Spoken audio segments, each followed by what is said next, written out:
1, 2, 3.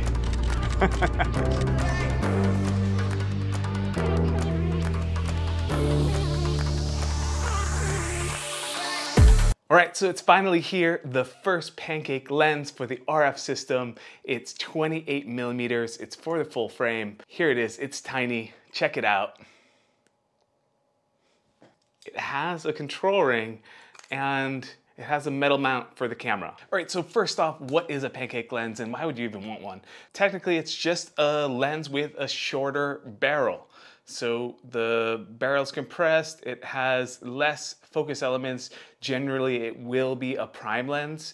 There are a few zoom Pancake lenses on the market, but it's pretty rare.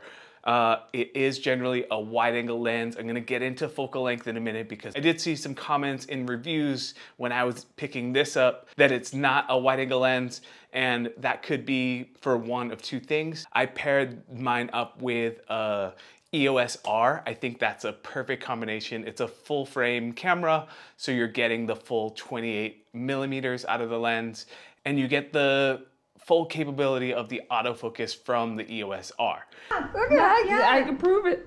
Christmas time. All right, so let's talk about price point and build quality. So it is $299, which makes it one of the cheapest lenses in the Canon RF lineup. For that, you get a pretty nice lens. I mean, it's a 1/4 pound, so it's really light. It's made completely out of plastic. It does have this control ring, like I said at the beginning of the video. It feels really smooth in the hands. It's dampened. It has one switch on it. It has the option of autofocus, control, or manual focus. So it is really, it feels good. It doesn't feel like a cheap little switch that's gonna switch without, like by accident. I keep mine in control. The control ring is completely customizable. I chose to put mine in aperture, but you could put it in as your shutter speed, your ISO. It does have a 55 millimeter filter thread, so that means that if you wanted to put filters on the front of this, they are a lot cheaper than the bigger front elements. It does have a lens hood, but I chose not to get it. It's about $45.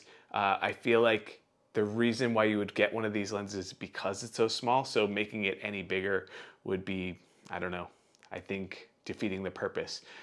It does have a really tiny front element.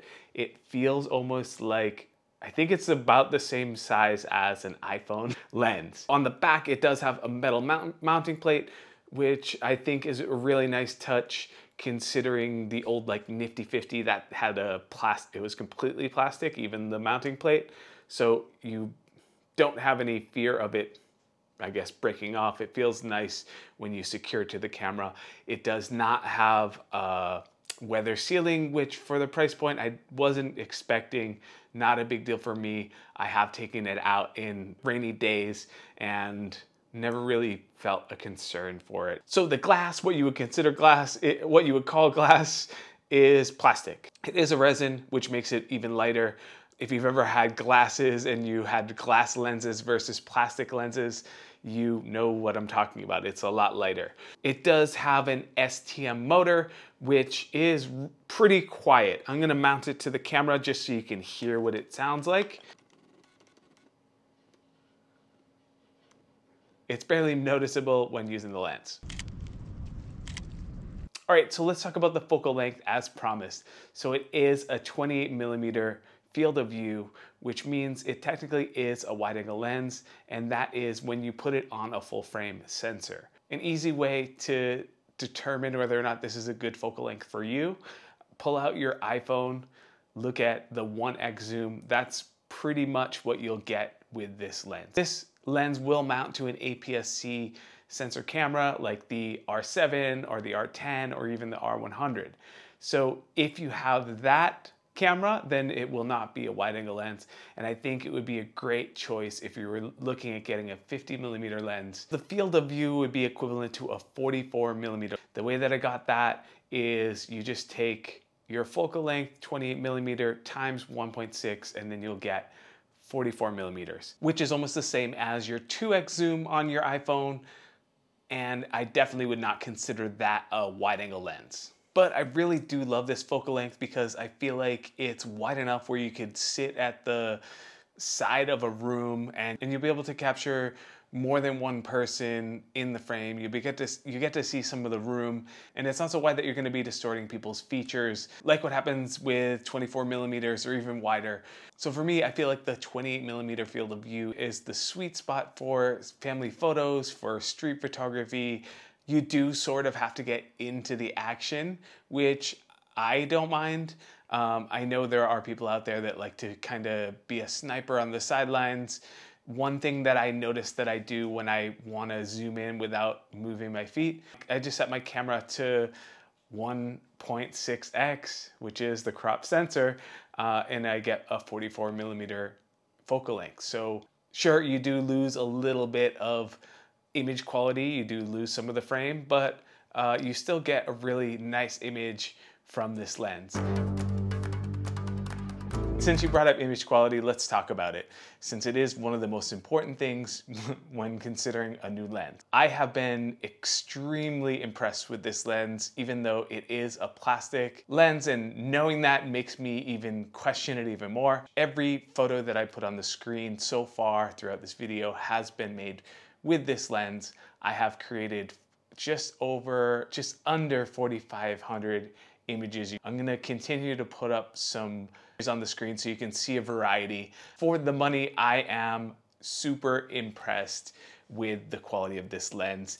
It is a 2.8 aperture, so it does give you nice separation from your background. I did notice the photos are a little bit sharper when you're not shooting wide open. Even stopping down to a 3.2 or 3.5, the images do get a little bit sharper, but you don't get as much of separation from the background. The blurry background is really nice. It's satisfying to look at. I think overall, for the small package, it delivers great quality images. So to answer the question, why would you actually want one of these Pancake lenses? The answer is pretty simple. It is very easy to carry around. When you put it on a camera, it feels like you're only carrying the weight of the camera body. So if you get something like an R8, which is even lighter than the EOS R that I was using, you get to carry around a full frame camera with mirrorless, eye tracking, autofocus at a pretty low cost to your body. This means traveling is really fun because your camera isn't getting in the way. When you're at family events, you can create high quality images that are better than an iPhone, and you get to really feel like you're part of the experience instead of just on the outside taking all the photos. I've really enjoyed using this lens. I've already created some of my favorite photos using this, I think because it's always on me. It's been glued to my EOS R. I think since making this video, this is the first time I've taken it off the camera. So that's gonna do it for this video. I hope it helped you get a little bit closer to making your decision.